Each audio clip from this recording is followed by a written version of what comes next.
नमस्कार, आपके साथ मैं हूं सुमेरा खान। एटम बम, ये शब्द सुनकर आपके जहन में किस तरह की तस्वीर कौंधती है? यकीनन जो तस्वीर आपके जहन में आती होगी वो अच्छी नहीं हो सकती, क्योंकि एटम बम एक ऐसा हथियार है जो इंसान ने बनाया है, लेकिन उसके साथ सिर्फ भीषण तबाही ही आती है। हिरोशिमा और नागासाकी इसका सबसे बड़ा उदाहरण है। इसी वजह से दुनिया में कोई भी मुल्क इस हथियार का इस्तेमाल करना नहीं चाहता है। लेकिन क्या रूस और यूक्रेन के बीच का जो युद्ध है वो इस मुकाम तक आ पहुंचा है कि अब एटम बम का इस्तेमाल हो सकता है? क्या यूक्रेन को लेकर रूस और अमेरिका के बीच की तनातनी इस मुकाम तक पहुंचने वाली है? क्या प्रेसिडेंट पुतिन के पास अब कोई और ऑप्शन नहीं बचा है और क्या वो अब इस ऑप्शन का इस्तेमाल करने वाले हैं? इन तमाम सवालों का जवाब देती ये एक्सक्लूसिव रिपोर्ट देखिए।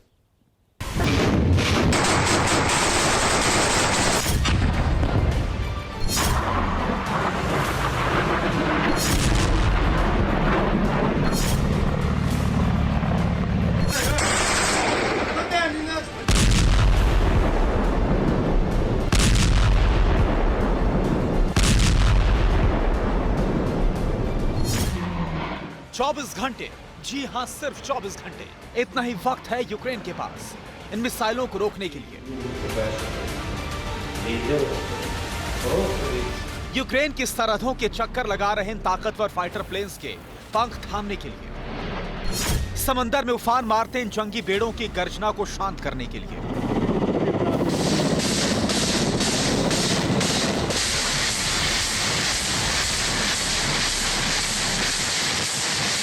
क्योंकि यूक्रेन पर पुतिन के अंतिम प्रहार का जो ट्रेलर है उसकी पूरी पिक्चर सामने आ चुकी है।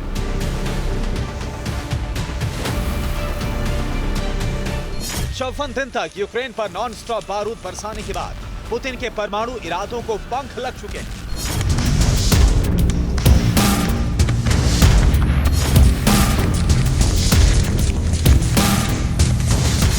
तस्वीरों में दिखाया है, सूत्रों ने बताया है कि पुतिन परमाणु हमले का फैसला कर चुके हैं। दिन, तारीख से लेकर वक्त तक मुकर्रर हो चुका है। दुनिया में जो खौफ है और रूस की जैसी तैयारी है उससे इशारा मिल रहा है कि रूस 19 अप्रैल को यूक्रेन पर न्यूक्लियर अटैक कर सकता है। यूरोप में नाटो के बेस भी रूस के एटमी टारगेट पर हो सकते हैं।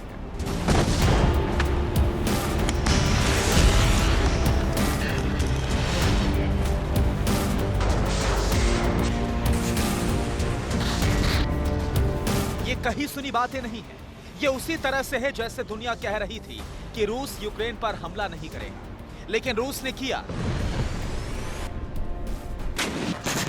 अब तो दुनिया खुद कह रही है कि पुतिन परमाणु हमला करेंगे। बाकी पुतिन के परमाणु प्लान की तस्दीक ये तस्वीरें भी करती है, जब यूक्रेन के आसमान में रूस के न्यूक्लियर बॉम्बर ने पर्दाफाश भरी।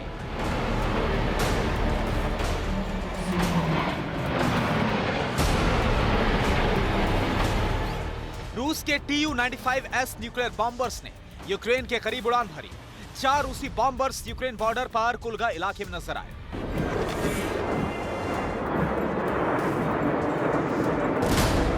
चौवन दिन के युद्ध में यह पहला मौका है जब परमाणु हथियारों से लैस रूस के न्यूक्लियर बॉम्बर ने यूक्रेन की सरहद को लांघा।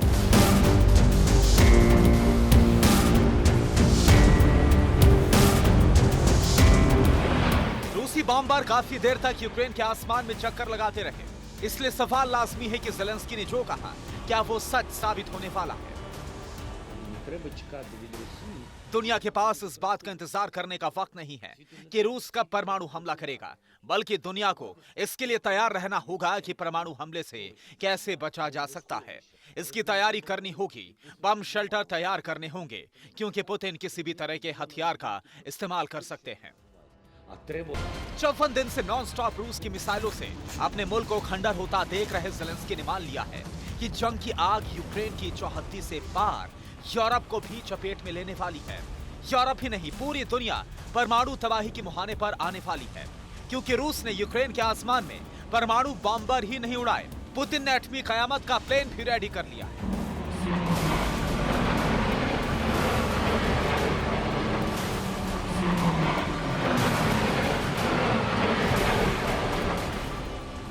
मॉस्को के आसमान में डूम्सडे एयरक्राफ्ट IL-80 एक्टिव हो चुका है। न्यूक्लियर हमले की आशंका के बीच मॉस्को के आसमान में डोम्सडे प्लेन दिखा। बताया यह भी जा रहा है कि प्रेसिडेंट पुतिन डोम्सडे प्लेन में बैठकर न्यूक्लियर हमले का ऑर्डर दे सकते हैं।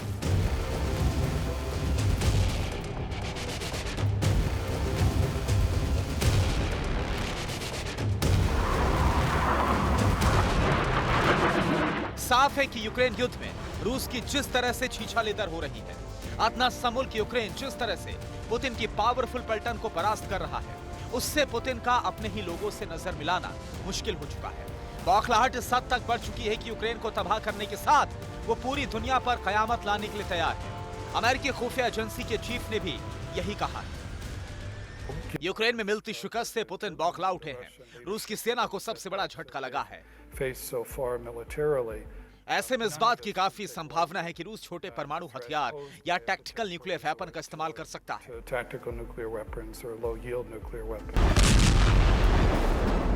रूस के न्यूक्लियर बॉम्बर की उड़ान से अमेरिका में भी हड़कंप है। इसलिए अमेरिका ने रूस की सरहद के करीब अपने परमाणु हथियारों का जखीरा बढ़ाने का फैसला कर लिया।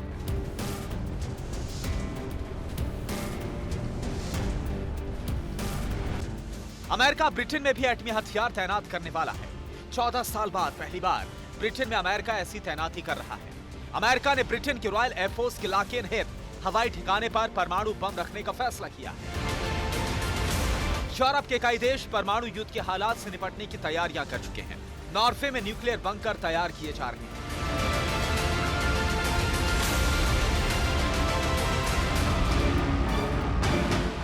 स्वीडन, रोमानिया, स्लोवाकिया समेत कई देशों में आयोडीन पिल्स का स्टॉक जमा कर लिया गया है। इसलिए जानना जरूरी है कि रूस अगर परमाणु हमला करता है तो अमेरिका क्या करेगा। क्या यूरोप के परमाणु संपन्न देश जवाबी वार कर सकते हैं? रूस के साथ चीन और नॉर्थ कोरिया भी एटमी जंग में शामिल होंगे। परमाणु युद्ध के हालात में दुनिया पर कैसा कहर टूट सकता है? क्या भारत पर भी न्यूक्लियर रेडिएशन का असर हो सकता है?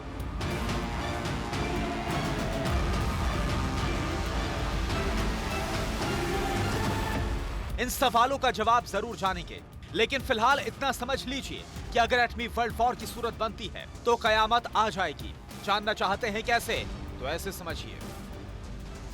दुनिया में परमाणु हथियारों पर नजर रखने वाली Stockholm International Peace and Research Institute के मुताबिक दुनिया के 9 देशों के पास परमाणु हथियार हैं, जिनकी कुल संख्या करीब 15,000 है। इनमें से 90% अमेरिका और रूस के पास है। कुल हथियारों में से 2,000 हथियार हाई अलर्ट के हालात में है, यानी इन्हें किसी भी वक्त दागा जा सकता है।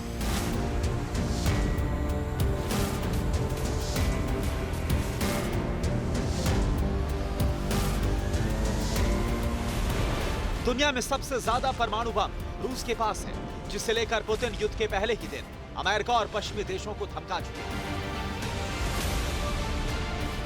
अगर नाटो देशों की मिलकर ताकत की बात करें तो निस्संदेह इससे रूस की तुलना नहीं की जा सकती। हम ये समझते हैं, लेकिन ये भी ना भूलें कि रूस दुनिया की सबसे बड़ी परमाणु ताकत है। इसलिए याद रखें, अगर परमाणु युद्ध होता है तो इसमें कोई नहीं जीतने वाला। प्रेसिडेंट पुतिन ने जो कहा सच्चाई वही है। रूस के पास इतने परमाणु हथियार हैं कि पुतिन फैसला कर ले तो दुनिया को 3 बार तबाह कर दे, लेकिन एक परमाणु युद्ध में कुछ बचने वाला नहीं है। अगर दुनिया में न्यूक्लियर वर्ल्ड वॉर छिड़ता है तो जानते हैं क्या होगा?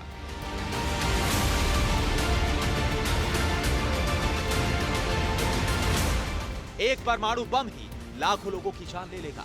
10 परमाणु बम एक देश का नाम निशान मिटा सकते हैं।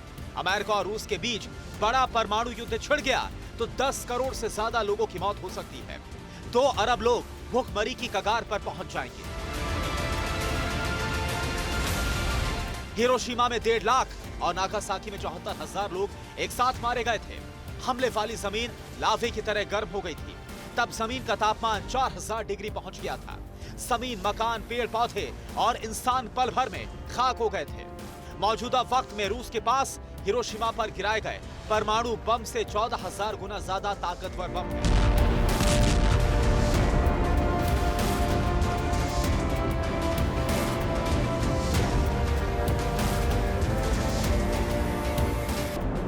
तो 2014 की एक रिपोर्ट के मुताबिक अगर लिमिटेड न्यूक्लियर वॉर भी होता है तो 150 मिलियन टन धुआं उठेगा, जो पूरी पृथ्वी को अपनी आगोश में ले लेगा।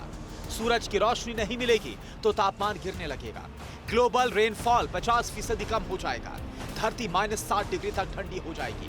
मतलब दुनिया फिर से आइस एज यानी हिमयुग में पहुंच जाएगी। 18,000 साल पहले जब हिमयुग था तब धरती का तापमान -5 डिग्री सेल्सियस था, यानी दुनिया 18,000 साल पीछे चली जाएगी। इतना ही नहीं, धरती का 90% हिस्सा बंजर हो जाएगा। अन्न का दाना तक नहीं उगेगा। भयंकर अकाल होगा। ऐसी त्रासदी होगी जिसे देखने के लिए शायद ही कोई जिंदा बचेगा। सवाल यह है कि क्या अमेरिका और रूस ऐसी ही तबाही लाना चाहते हैं?